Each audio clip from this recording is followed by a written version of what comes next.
አሰላሙ አለይኩም ወራህመቱላህ ወበረካቱ። ውድና የተከበራችሁ የመንሱራቲው አድማጭ ተመልካቾች ቤተሰቦቼ እንደምን አላችሁ? በያላችሁበት ሰላማችሁ ይብዛ። ሰላም ለሀገራችን ይሁን እያልኩ ብቅ ብያለሁ። ዛሬ አየሩ በጣም ዳመና ሆኖ ንፋስ ሆኖ ብርድ ብሎኝ እንደምታዩ ጃኬት ለብሻለሁ ማለት ነው። እና ውድ ቤተሰቦቼ የሀገሬ ልጆች እንግዲህ ይሄንን ቪዲዮ ላይክ እያደረጋችሁ ለሌሎች እንዲደርስ አርጉልኝ ማለት ነው። ላይካችሁን እፈልገዋለሁ። ሰምታችሁኛል ማለት ነው። እና ሀባይብ የዛሬው ቪዲዮ የሚሆነው ማለት ነው እንግዲህ ረመዷን እየመጣ ነው። ረመዷናችን 10 ምናምን ቀን ቀረው ይመስለኛል እንግዲህ ባልሳሳት ማለት ነው። እና እኔ እንግዲህ ታውቃላችሁ ሀገር ቤት ነው ያለሁት። የማታውቁም እንግዲህ ይሄን ቪዲዮ የምትሰሙት እህት ወንድሞቼ ቤተሰቦቻችሁን ሰርፕራይዝ ማድረግ የምትፈልጉ ወይም አስቤዛ ማድረግ የምትፈልጉ የመዳም ቅመሞች እዘዙኝ። በቃ እኔ ልታዘዛችሁ፣ እኔ ልስራ፣ ምን ችግር አለው? 5-10 ባገኝ እኔ እጠቀማለሁ ማለት ነው። እናንተ ግን አይጎዳችሁም ማለት ነው። ያው ሀቅ በሀቅ ምንም መሸዋወድ በሌለበት አላህ በሚያውቀው ማለት ነው። እና ትክክለኛውን ነገር የገበያውን ሁኔታ ነግሬያችሁ ያው አሁን ሰዓት ላይ ዛሬ የገበያችሁት ለነገው አይገኝም እንደ ሀቁ ማለት ነው። በየቀኑ ሁሉም ነገር ይለያያል። በተለይ ደግሞ ረመዷን ሲቀርብ ነገሮች በቃ በፍጥነት ቶሎ እየጨመሩ ነው የሚሄደው ማለት ነው። ያም ደግሞ ትክክለኛው ነገር ይነገራችኋል። ያው እኔ እዘዙኝና ስራ ልስራ ማለት ነው። አብዛኛዎቻችሁ እንግዲህ ቤትሽ ግቢ፣ ከተማ ሂጂ፣ ተንቀሳቀሽ፣ የሆነ ነገር ስሪ ምናምን ነገር እያላችሁ ስለሆነ በቃ ልስራ። እሺ መስራቴን ከፈለጋችሁት እዘዙኝ ማለት ነው። እንዴት ብዬ ታዲያ ልስራ? እናንተ ስታዙኝ፣ እናንተ ስታበረታቱኝ፣ እንደዚህ እንፈልጋለን ምናምን ነገር ስትሉኝ እኔ ሞራሌ እንትን እያለ የመስራት ፍላጎቴ ይጨምራል ማለት ነው። ሀባይ ምራቅ ያነቀኝ ማለት ነው። እና ሀባይቦቼ እንግዲህ በሀይቅና አካባቢዋ የምትገኙ በቃ ቤተሰቦቻቸውን አስደስቷቸው፣ ሰርፕራይዝ አድርጓቸው፣ ደስ ይላቸዋል ማለት ነው። ረመዷን ሲቀርብ እንግዲህ ዱዓቸውም ሁሉም ነገር ወደ እናንተ ይመጣል። እኔም ደግሞ ዱዓ ያደርጉልኛል በዛውም ስበብ ማለት ነው። በዛውም ስራዬን ጀምራለሁ ማለት ነው። እና ያው ቁጥርም አስቀምጫለሁኝ እንግዲህ ፖስት አድርጋለሁኝ። ያያችሁትም ትኖራላችሁ፣ ያላያችሁትም ደግሞ ያው ቁጥሬን አስቀምጥላችኋለሁ ማለት ነው። በዛ ብታዙኝ ብንቀሳቀስ ብሰራ በጣም ደስ ይለኛል። ያው ሁሉም ሲሰራ ነው የሚለወጠው፣ በስበብ ነው። ሁሉም ሰው ያስፈልገዋል አይደለም? አሁን እናንተ የሆነ ነገር ብታዙኝ እኔ ከእናንተ 5-10 ባገኝ ለእኔ ያቺ ስትጠራቀም ትጠቅመኛለች ማለት ነው። ወይም ጥሩ ነገር እንዲጀምር ወይም ጥሩ ነገር እንዲሰራ ይሄ ነገር ጥሩ ነው ብዬ ወደ ጥሩ ነገር እንዲሄድ ይገፋፋኛል ማለት ነው።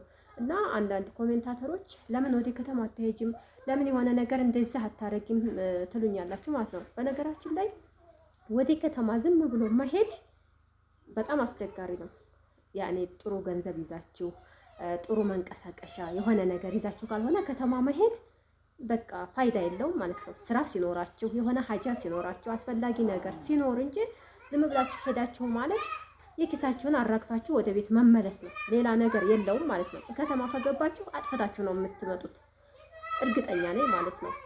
እና እኔ ደግሞ ከተማ የሆነ ነገር ስራ ካልሰራሁኝ ዝም ብዬ ብሄድ ምንም ጥቅም የለውም ማለት ነው። እና እንግዲህ ረመዷኑን እንግዲህ ተፍ ለማድረግ እኔ ቆርጬ ተነስቻለሁ ማለት ነው። እናንተ ደግሞ አብሽሬ፣ አይዞሽ፣ ተንቀሳቀሽ፣ እኛ አብረንሽ ነን ከጎንሽ ነን እያላችሁ ታግዙኝ ደስ ይለኛል ማለት ነው። አይከፋችሁም። ያው ብዙ ልጆችም አላችሁ ማዘዝ የምትፈልጉ፣ አንዳንድም ደግሞ አላችሁ ቁጥርሽን አስቀምጭልን እናዝሻለን እያላችሁ ስለሆነ ያው ማዘዝ ትችላላችሁ ማለት ነው። ያው ዛሬ ቪዲዮ ለመስራት ተገደድኩኝ። ለምን እስከ ዛሬ በቃ የሆነ ታማኝነት ምናምን ላያምኑ ይችላሉ።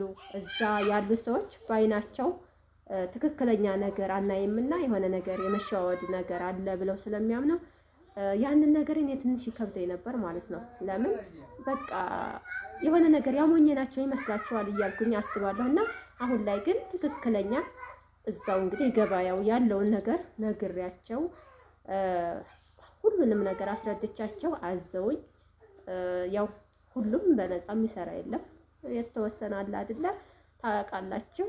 እንደዛ ሆኖ እንዲሰራ መንገዱን እናንተ ክፈቱልኝ። ደግሞ እየሰራሁ እያየሁት እየጣመኝ ሲሄድ ብዙ ነገር ልሰራ እችላለሁ ማለት ነው። እና እስካሁን ድረስ የሰራሁት ነገር የለኝም፣ የጀመርኩት ነገር የለኝም። ብዙ ኮሜንታተሮችም እንደዚህ አስቤዛ ምናምን ነገር ጀምሪ፣ ሞክሪው እያየን ያለውን ነገር ደግሞ እናበረታታሻለን ስላሉኝ ነው ማለት ነው። በቃ ዘዙኝ።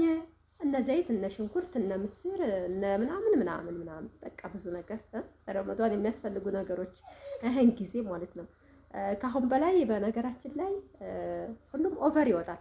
አሁን ሰው በየገበያው ስታዩት ማለት ነው ለረመዷን በጣም እየተሯሯጠ ነው ያለው ማለት ነው። ለምን ረመዷን ከገባ በኋላ ሁሉም ነገር በጣም ምን እንጃ ይከብዳል። አንዳንድ ሰው ረመዷን ሳይገባ በፊት በቃ ብዙ ነገር በቃ በዚህም በዛም ይሯሯጥና ረመዷን ላይ ደግሞ የሆነ የተረጋጋ ነገር ይኖራል ማለት ነው።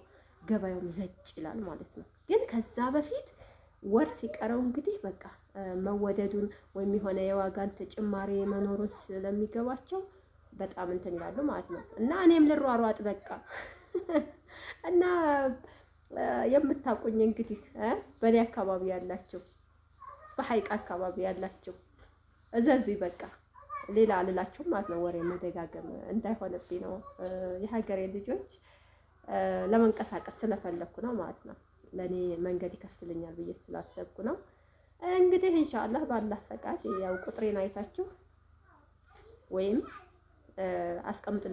አስቀምጥላችኋለሁ ኮሜንት ላይ በዛ መሰረት እዘዙኝ ማለት ነው። ሰምታችኋል።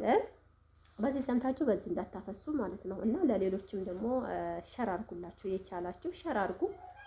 ይችን ልጅ እዘዟት ተስራበት ብላችሁ እንግዲህ እንትን በሉ ማለት ነው። ያው የእናንተ እገዛ ያስፈልገኛል ሐቅ ለማውራት ማለት ነው። እናንተ ስታግዙኝና ስታበረታቱኝ ነው እኔ መስራት የምችለው ማለት ነው። የእናንተ እገዛ ከግራም ከቀኝም ከኋላም ከፊትም ገደፍደፍ አድርጋችሁ እንግዲህ ከፍ አድርጉኝ እላችኋለሁኝ ሀባይቦቼ። የዛሬው ቪዲዮ ይሄን ይመስላል ማለት ነው። የሀገሬ ልጆች ቅመሞችዬ ማለት ነው፣ ዳይመንዶችዬ እንግዲህ ከአሁን በላይ ያለውን ነገር ደግሞ አየዋለሁኝ። የእናንተን ኮሜንት እያየሁኝ የእናንተን አስተያየት እያነበብኩኝ አየዋለሁ ማለት ነው። የዛሬው ቪዲዮ በዚህ ይብቃኝ አይደለ? ያው መልእክት ለማስተላለፍ ስለሆነ ይበቃኛል ማለት ነው። መልካም ቆይታ ይሆንላችሁ። መልካም ምሽት እያረጋችሁት ጉዞ ወደፊት